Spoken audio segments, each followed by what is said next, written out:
Until you've decided that it's a mistake and there's a turn you need to make, charge forward.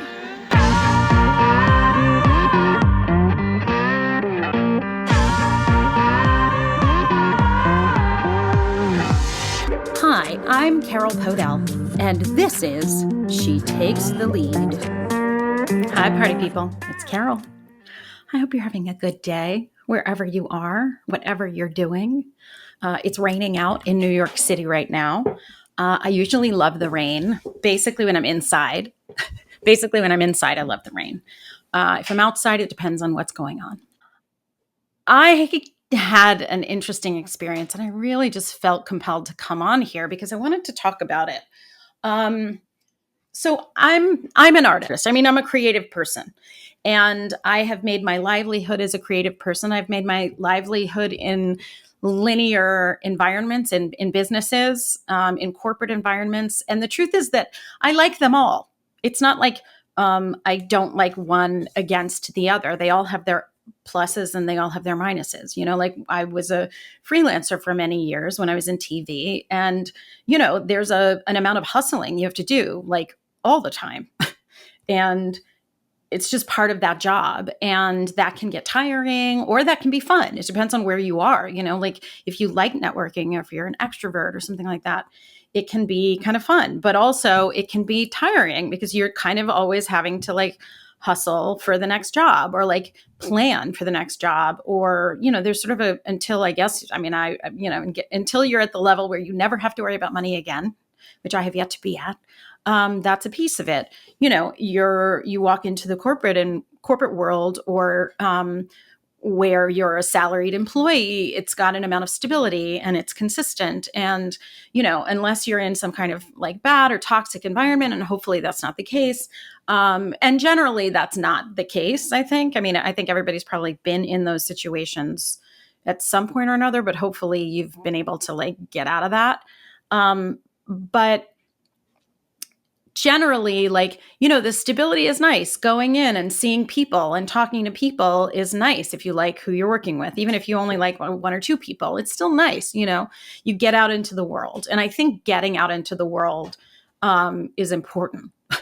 I know that sounds a little, but I do. And like I have two of my closest friends that literally won COVID. So they're not particularly social people. They were totally happy being in their house by themselves, talking to people on Zoom. Like it was totally fine for them. I lost my mind, literally. I'm sure it's still somewhere back in 2020. Anyway, I had this, I had somebody that they're not like a friend or anything, but somebody reached out to me that I've known for decades, like since I was a kid, that I went to school with, and we're connected on social media, but not really like connected beyond that. And we pass memes back sometimes. Like I have a wonderful history. Like the schools that I went to, you're connected with people that you wouldn't necessarily like stay in touch with, but you're sort of connected by the school or the experience. And it's nice, like I have that big time in high school because I loved high school, and I loved where I went to high school. I went to the LaGuardia, which is like the FAME school. So it's just an art school in New York City for high school. And so like we all had this kind of unusual high school experience. And even if we didn't really know each other then, we sort of now connect in a way that's kind of cool. So I have that with certain, like some of my past lives. I've had many. So, I have like a lot of different buckets, frankly, of pivots, I guess I've done, and someone reached out to me. Like I said, we send memes and like comment on each other's stuff sometimes. And they're a writer, and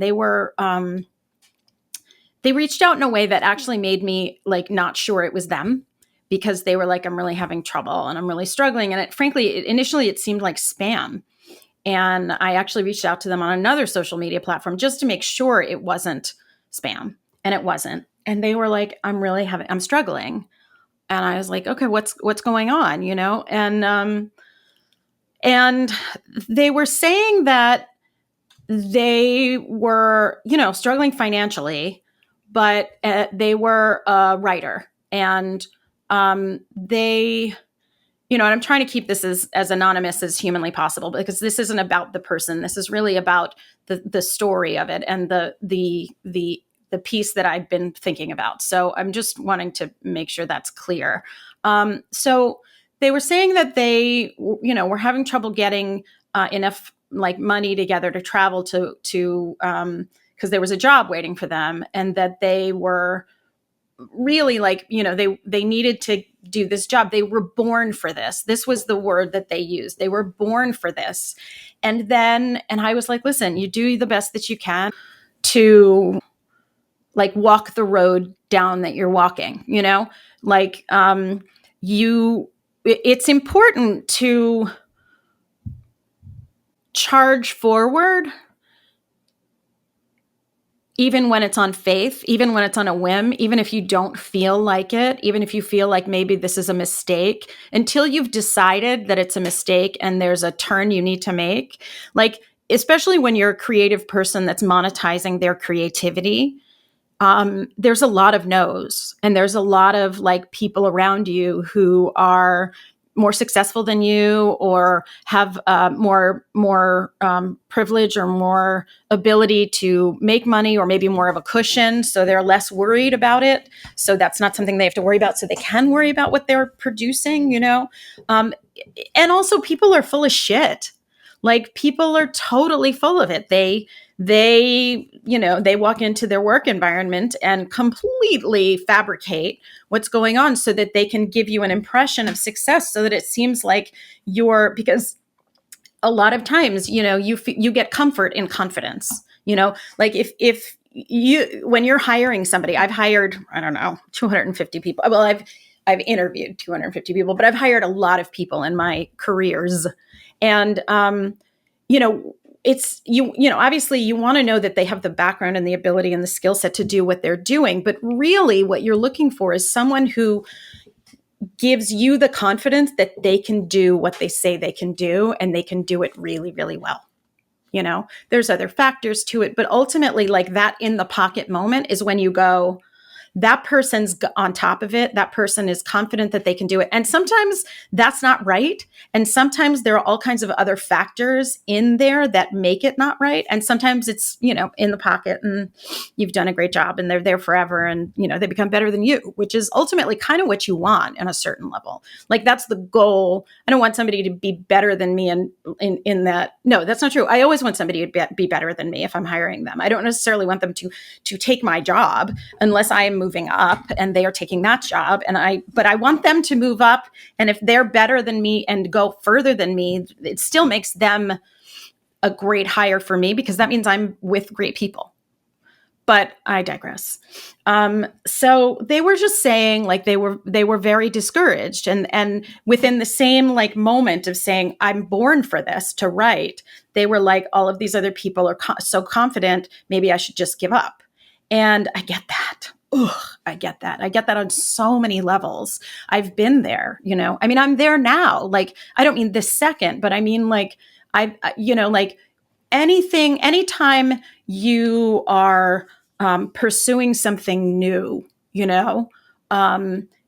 have moments of doubt of like, is this the right thing? I mean, I, when I left TV and I got into finance, it wasn't that I thought that I was making a mistake. I actually very clearly knew that was the right road, because I very, very much understood that season of my life needed to have financial and like life stability. I needed to have the ability to make money consistently. I needed to have the ability to have that taken care of. And I needed the ability to know that when I turned it off, I was home and it was the weekend and I could focus on other things. And especially when you're a freelancer, when you're creative, when you're an artist, or when you're an entrepreneur, you're thinking about it all the time. And hopefully that's a good thing, because you love it. That's part of why, that's like the downside of doing what you love, is that you're thinking about it all the time. But hopefully if you're thinking about it all the time, or a lot of the time, it's because you love it.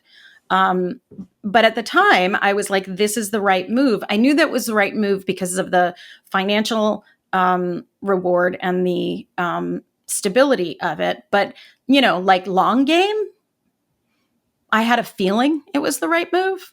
I had enough confidence and enough pivot, the ability and the understanding because I kind of coached myself on how to pivot by then, that I knew that if it was the wrong move, I could move again. And it's a very powerful place to be when like, if I made a mistake or if I'm on the wrong path, I know I can switch the path a little bit without the trauma or the drama.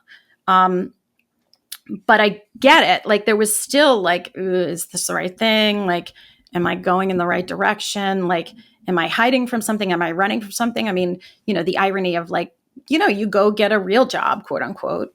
Are you running from, there's all kinds of questions that come up. And when when this person reached out and started saying this, it just triggered all of these things. And my response was basically like a couple things. And, this is sort of what I wanted to say out loud, because I think that there's a misconception around when you're pushing to do something, when you're pushing to do something, the idea, let me rephrase that. When you're trying to live your dream, number one, it doesn't mean you don't have other dreams to live. Number two, that doesn't mean you shouldn't be being able to pay your bills or take care of yourself or have your needs met. And it doesn't mean that you've failed at any point in your life if you have to adjust, reroute, full pivot for a little while, or full pivot entirely to make that happen. It's the, what is it? I think Dale Carnegie, Dale Carnegie, it's either Dale Carnegie or Napoleon Hill. The book is called Think and Grow Rich. And I think it was written by Napoleon Hill. And the quote is by Dale Carnegie, where he says, if you want to really go after something, you need to burn the bridges behind you. And that particular idea is a pretty big sticking point for me, because the idea that you're burning the bridges behind you, I don't like the imagery. I understand that the principle behind it was you have to have laser focus on what you want to do and build. Because if you really look at hugely successful people, they usually do have a kind of laser focus. Sometimes that is full on narcissism. Sometimes that is just a dream that is bigger than them. Sometimes that is, excuse me, sometimes that is right place, right time, right message. I mean, there's all different pieces to it, but that laser focus, I've worked with some really incredible, hugely successful people in their industry, multiple industries. And the thing that they all have is this like infinite, inevitable, and undeniable focus on what they're going towards. It doesn't mean that everything else around them is good. Like, hear that. I'm not saying that they don't have good things around them and that that's the result. I'm saying that, nothing is ever, I'm a Libra. And like, when you're looking for like, I'm always looking for balance. Balance is not like staying even every time, like the scales are exactly even. Balance is actually constantly adjusting one side to the other to try and keep the balance going. And ultimately, that is what that looks like. So, if you're looking at hugely successful people, they are always trying to find balance as well, because they're hugely successful. Let's say they're laser focused on I'm talking about professional success right now. And they either may have to put their personal life on a back burner, or sometimes they have enough money that they can delegate personal things to other people. And that's its own decision, and that's its own kind of sacrifice. I mean, I think Cameron Diaz actually left the business because she had to give her personal life away to other people to handle.